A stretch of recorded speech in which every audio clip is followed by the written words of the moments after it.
If you're one of the millions of people, literally millions of people, who have sleep issues, you've probably tried lots of things. You've tried to keep the room where you're sleeping quiet and dark. You've probably tried to go to bed early or later to see if that changes something. You've probably tried exercise and getting out in the sunlight during the day. You may even have modified your diet, eating earlier in the evening, making sure you drink enough water through the day. But for many people, even all of these things are not enough. I know it took me several years to find the solutions for my migraines and the jet lag that I was having because of a crazy schedule flying across the country and around the world. I was 6 when I first got on a plane, and I learned very quickly one of the major rules to avoid jet lag, and that is never, never sleep when it's light. I've spent plenty of evenings walking around unfamiliar neighborhoods because I knew that if I went back to the hotel, I would go to bed while it was still light outside, and I wouldn't wake up refreshed and ready for my day. Walking around in the sunlight does 2 positive things. Number 1, I would get exercise after sleeping on a plane all day, and it's well known that exercise helps us sleep at night. There's a study that was done that noted that serotonin levels increase after exercise. So serotonin is known as the happiness neurotransmitter, or the natural happiness drug. And when our serotonin levels go up during the day, we sleep better at night. So walking around neighborhoods trying to avoid jet lag, I got exercise, and that helped me to sleep at night. And it's not only for people with jet lag. This can help anyone. So just doing exercises during the day can be very helpful to help us sleep at night. The other thing that walking around the neighborhood does is my eyes register the changing light levels. There's this beautiful quote in Under a Tuscan Sun where the author is talking to an Italian woman, and she says, "So how do you deal with jet lag?" And the woman said, "I look at the sunset, and then my body knows." Our bodies respond to sunlight. And so I'll talk a little bit more about this, but our relationship with sunlight can significantly influence our ability to sleep. I just wanted to share 2 other things that clients have said to me. One of them, a woman in her 50s, said, "Lyme disease symptoms disrupted my sleep. I was waking up tired, sore, and sluggish in the morning. With complementary medicine," she mentioned integrative manual therapy and matrix energetics, she said, "I feel better in the morning and am able to do more at work." So again, that productivity piece. And the other one, and this is my favorite thing that a client has said to me about sleep, and this was the mother of a baby, and she said, "Thanks for the baby massage tips. Michael is sleeping through the night now, nursing well and growing.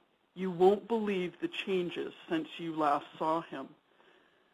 So Linda mentioned at the beginning, maybe you're listening to this because you don't sleep well, or maybe you're listening to it because somebody that you love, somebody that you live with, a family member, a friend, doesn't sleep well. And so I encourage you to share this information with your friends and family also, so that they can sleep better tonight. That's awesome. And for any mothers out there with babies that stay up all night crying, that sounds like a very good, this sounds very interesting for them, I am sure. Right, because you want the baby to feel well and be able to sleep, but obviously how well a baby sleeps significantly influences the way that the parents sleep, and pretty much everyone else in the house sleeps.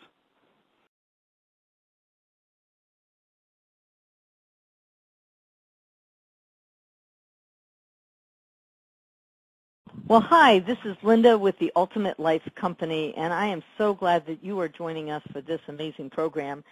Maybe you're someone that has a hard time getting to sleep, or you live with somebody who has a hard time getting to sleep or even staying asleep, or it's from time to time. And, you know, Kimberly Burnham, PhD, is passionate about changing this ability and empowering us to be able to sleep well.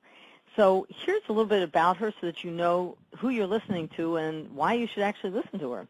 She's passionate about changing the face of brain health worldwide, and she will continue to do everything she can to get out a message of hope and practical solutions for conditions from sleep disturbances, chronic pain, migraines, and memory loss to traumatic brain injuries and autism.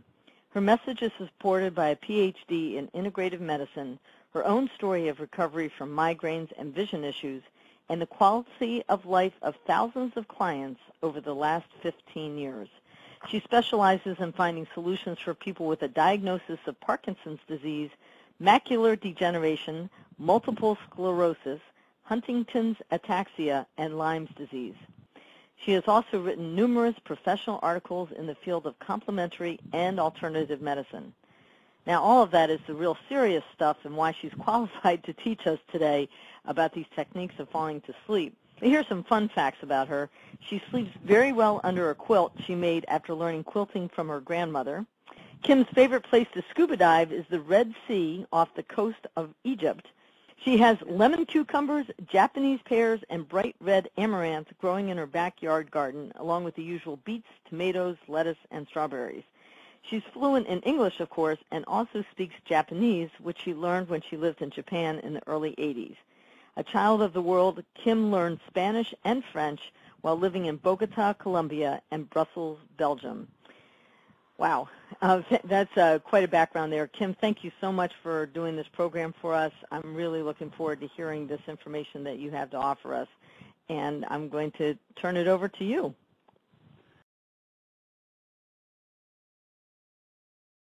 Okay, thanks so much, Linda. I'm really looking forward to this and talking to you about ways to improve your sleep. It's so important, and you know, without good sleep, people are not productive, are not able to do what they want to do. To start with, I'd like you to imagine if 0 is terrible, terrible sleep and 10 is the perfect night's sleep. What does that perfect night's sleep feel like? What does it look like? If you imagine yourself laying in bed, what does it look like when you're having that perfect night's sleep? And what does it sound like? Is it perfectly quiet? Is there any background white noise? What does it sound like when you're having your perfect night's sleep? What color is the room where your perfect night's sleep happens? How do your eyes feel? How do your toes feel? So imagine yourself, you're laying there in bed. How do your toes feel when you're having your perfect night's sleep? How does the air temperature feel in the room? Just really imagine for a moment what that perfect night's sleep feels like, and how you wake up and how it feels when you wake up in the morning, because that's really what it's all about, is how we feel when we wake up and how productive we are during the day. According to the National Sleep Foundation, approximately 10 million people in the U.S. use prescription sleep aids. And according to the U.S. Surgeon General, insomnia costs the U.S. government more than $15 billion a year in healthcare costs. You know, we're in kind of a healthcare crisis. Can you imagine if we could use that $15 billion for something else instead of putting it towards insomnia. And statistics show that something like 30% of the population suffer from insomnia. And more than half of all Americans say that they lose sleep due to stress and anxiety. So that's one of the keys, is to decrease our stress and anxiety. And then thinking about how do we do that, right?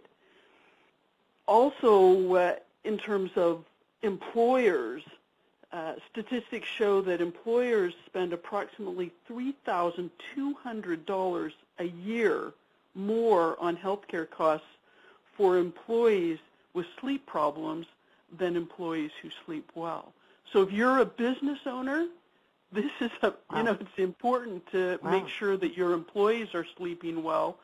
And if you're an employee or self-employed, it's really important for you to sleep well. There's a huge cost savings. So this program is meant to help you sleep better. And if you have any health concerns, I would encourage you to contact your primary health care provider. But we're going to go through some exercises here that will help you sleep better tonight.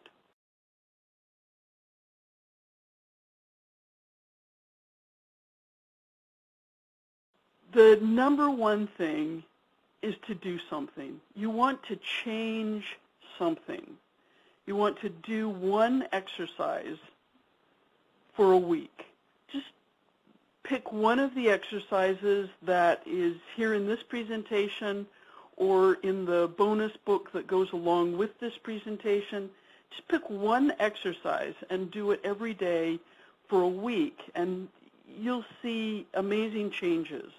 And you'll sleep better tonight, you'll wake up refreshed, and really notice what changes when you change something by doing one exercise a day.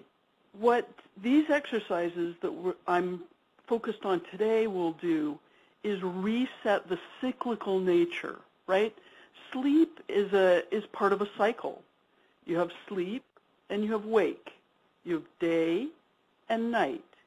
You have light and darkness, resting, activity, sleeping, and alert and productive.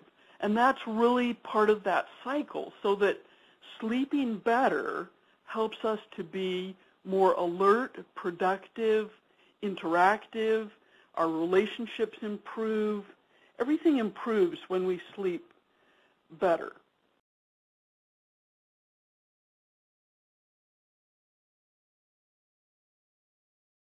And in today's presentation, I will answer 3 questions. Question number 1, what can I do, or what can you do easily today that will help you sleep tonight? What can you do today that will ensure a peaceful, undisturbed sleep tonight? And number 3, how can my relationship to light, breathing, touch, and visualization help me sleep?